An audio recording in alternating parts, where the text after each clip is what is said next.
Γεια σας παιδιά! Ψάχνετε τι δωράκια να κάνετε φέτος τα Χριστούγεννα και την Πρωτοχρονιά, χωρίς να τρέχετε τελευταία στιγμή? Αν ναι, μείνετε εδώ.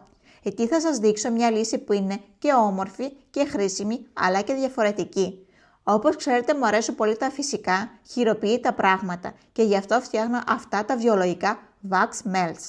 Είναι ιδανικά για δωράκια σε φίλους, συγγενείς, αλλά και σε δασκάλους στο σχολείο ή στο νηπιαγωγείο, γιατί είναι κάτι προσεγμένο.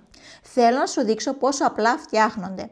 Για τη συνταγή χρησιμοποιώ κερί σόγιας bio, κερί μέλισσας, λίγο λαδάκι καρύδας και θέριο έλαιο βανίλιας. Αν θέλω χρώμα, βάζω ελάχιστο φυσικό όπως παντζάρι ή κουρκουμά.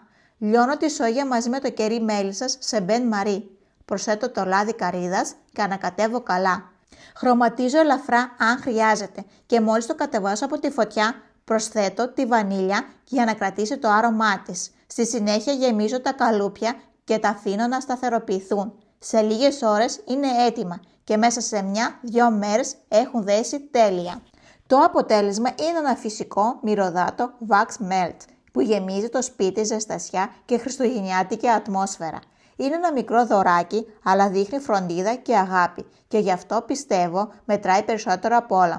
Αν λοιπόν θέλεις φέτος να χαρίσεις κάτι ξεχωριστό, χειροποίητο και φυσικό, νομίζω αυτή είναι μια υπέροχη επιλογή. Θέλω να σας ευχηθώ αυτές τις γιορτές να είναι γεμάτες αγάπη, υγεία και ηρεμία. Να γεμίσουν τα σπίτια σας ζεστασιά, μυρωδιές και χαμόγελα. Καλά Χριστούγεννα και μια νέα χρονιά με φως και όμορφες στιγμές.